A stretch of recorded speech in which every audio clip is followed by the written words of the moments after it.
So I read a very interesting article, quite long. I'm not rereading it, from Bloomberg. And I thought after I got to the very end, and it was only until the very, very end when it mentioned something that made me think, ooh, I wonder if this is related to the CME Group and Thomson Reuters no longer wanting to provide the silver fix system that they had in place for the LBMA. Remember, the LBMA is supposedly the physical market, but it gets its prices from CME Group and friends. They had a contract to go till 2019 to provide that service to the LBMA, which abruptly got cut off like a week ago, whatever. We talked about this in the video. So they have this article posted on March 9th, 2017, so just a few days ago. Okay. How to become an international gold smuggler. Harold Vilches, a 23-year-old Chilean, exported $80 million in contraband gold. It all started with a Google search. And the article goes on to talk about how he essentially met the smugglers in these South American countries, decided to not fly it himself, get on an airplane with the gold, but they made it look like it was legitimately stamped, gold from a company, one of his shell companies that he created. He had 4 shell companies, and they were selling it to some other company in Miami, and that wasn't his company, but that company is a very well-known bullion dealer of some type, who was, let me read a little piece of this. But the authorities in one of these South American countries finally caught on, but they had caught on a while back. Were listening to his, his text messages. They were checking everything out because they were sure this guy's got to be working for somebody big, and we don't want the small fry. So we're going to let him think he's got us fooled and continue doing what he's been doing. Chilean prosecutors say they have evidence NTR, which is this company, was aware. So, first of all, this December 2014, Vilches made his first delivery to NTR Metals Miami with a suitcase full of gold bars. That was how he capped his first full year in business, during which he shipped 3,119 pounds of gold valued at $57+ million. Export records cited in the criminal investigation show. Chilean investigators later cited 10 shipments from Vilches to NTR as clearly illegal because of falsifications in customs declarations and failure to pay taxes and duties on the initial importation of the gold. This kid was like, he had a massively fortified building built where he lived, and I think this was one of again in Chile or somewhere. And they were saying like banks and high-level security places didn't have what he had. And he had like a smelting operation inside there too. So he would smelt it to make it look like he was legitimate business and doing all that stuff. And he was essentially taking the gold from sources that are not doing it properly. They're working in the jungle, like in the Amazon, destroying the place with the chemicals. I'm sure you've seen some of those documentaries. And then selling him the gold cheaper than market value, of course, because it's illegal, and they don't have to pay taxes and anything else. It's just a side thing, so everybody's happy. He then gets to go sell it to this place, NTR Metals, for a little discount, and then they sell it to the big boys. That's how it worked. So Chilean prosecutors say they have evidence that the Miami company, NTR, was aware that the gold was illegal, or at least contraband, based on Vilches' statements on his telephone, email, and text communications, all of which they've shared with U.S. investigators. NTR knows the gold is illegal. It's cheaper than legitimate gold. That's the business, says Tufit Bufadel, a Chilean prosecutor involved in the case. In early 2015, Vilches told the FBI Rodriguez and Barrage summoned him to Miami to make a bold proposal. They asked me to find a gold supplier in Africa. According to Vilches, the NTR executives proposed that he try to arrange a 1,000 kilo per month smuggling operation. So now we have a company, this is allegedly, but boy, does this look solid, saying, and this is NTR, to him, We need some more smuggling operations. Let's go to Africa. We want to send you to Africa, see what you can get going over there. So he says, Vilches flew to Dar es Salaam in Tanzania, where he spent almost a month viewing stashes of gold and negotiating with South African and Cameroon-based traders. He told the FBI he, quote, maintained constant communications with Renato and Samir about possible shipping routes, but he got scammed out of $300,000 by someone he thought was a supplier. The entire Tanzania affair unnerved him. At one point, he told the FBI he was accosted by 2 carloads of armed men, probably government security forces, he thought, and held for hours in a grimy room while being interrogated about his business in Tanzania. He was relieved to escape with his life. Rodriguez and Barrage denied suggesting that he go to Africa. In fact, in 2015, he asked if we purchased from Africa. Rodriguez wrote an email. I unequivocally told him no, and that it was a policy of NTR not to do so. Barrage wrote, there was no encouragement to source gold from Africa. Right.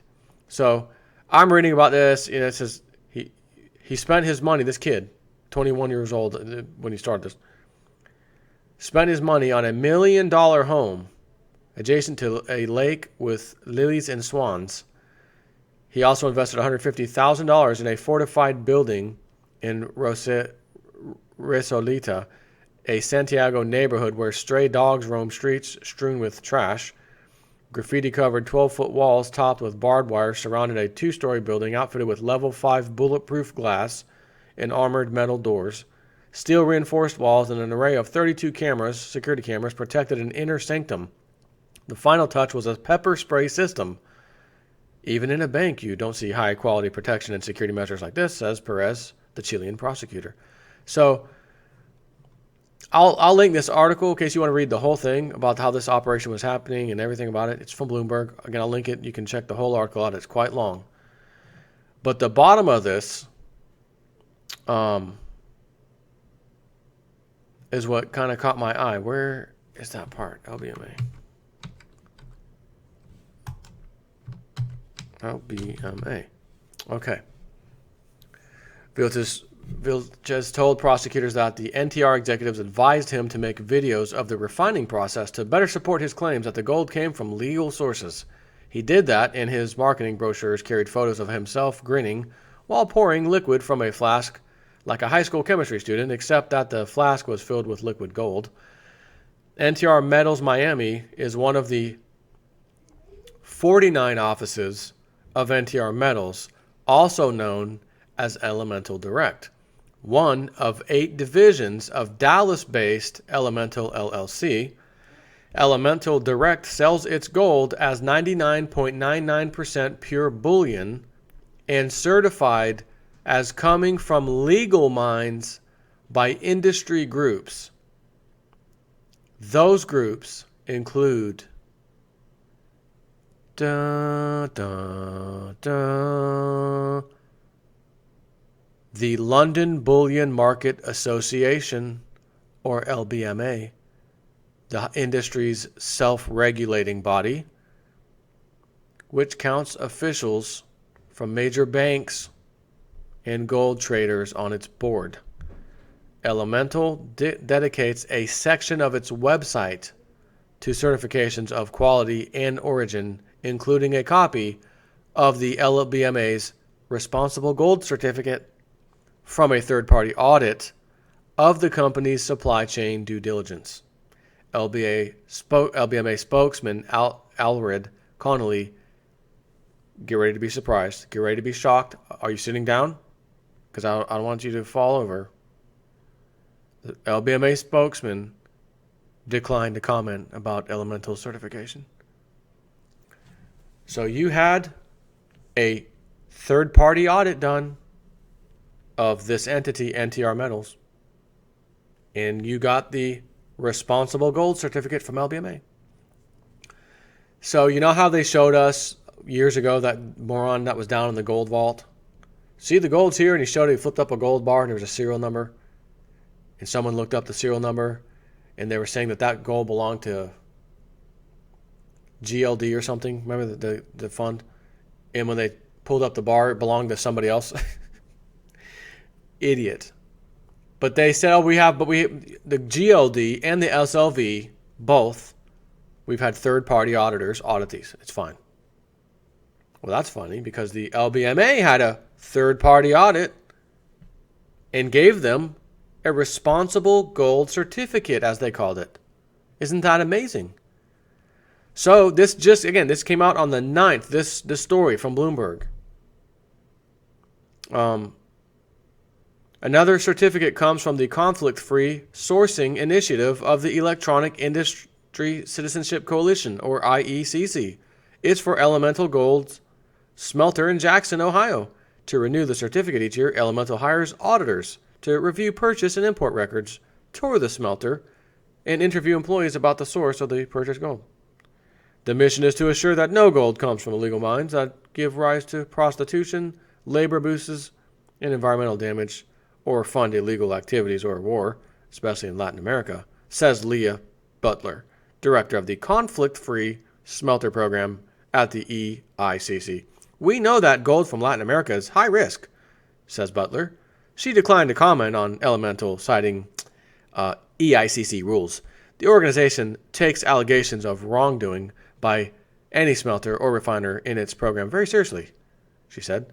So I wonder if all these people took this so seriously that the CME got a little knock on their door. CME Group, Chicago Mercantile Exchange, the ones that runs the commodity market, specifically, really importantly, gold and silver, who also, along with Thomson Reuters, set the silver fix for LBMA.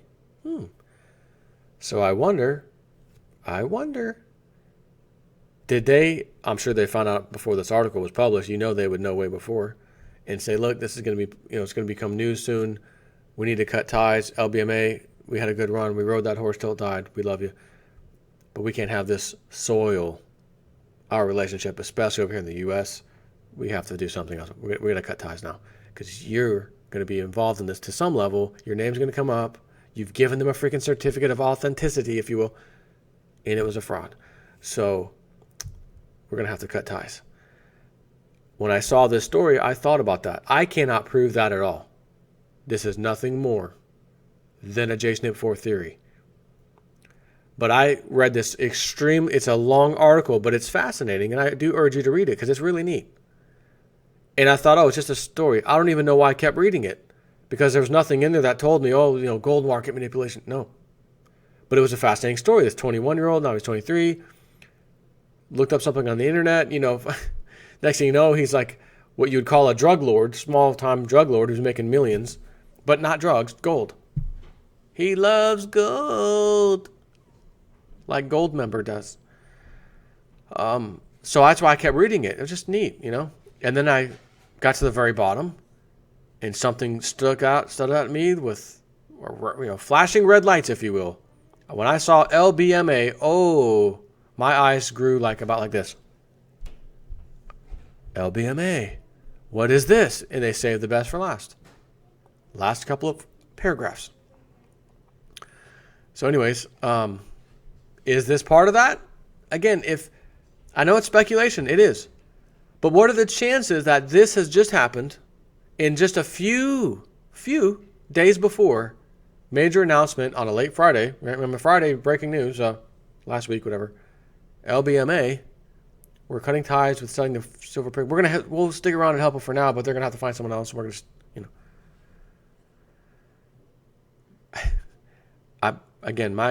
my BS meter is, or my BS flag. I have an invisible BS flag. I haven't had to raise it in a very long time, but it's not wanting to raise right now. My BS flag is not wanting to raise because you can't have these two events a week apart and tell me that was pure coincidence involving both times LBMA. Gold. Problems. So I wanted to share that with you because that is very, very interesting if you ask me. Because this is now tarnishing LBMA. Your record, but third-party audit. No. Don't want to hear it. Third-party audit used to be solid because that implies it's not related to you at all. It's a complete third party, thus the name third party. And your third party got it wrong. which is now going to make us all say, is your third party in on it? Is it in their best interest to make sure you get a free pass, a green light, no matter what they audit? Because without you, they don't make money. Without you hiring them as the third party, they don't make money. What's that old saying old Jason Forrest told you about for a long time now? It is hard for a man to tell the truth when his job depends upon him not telling the truth. Don't know where this will go, if anywhere, but if it does, boy, I can't wait to find out. Take care.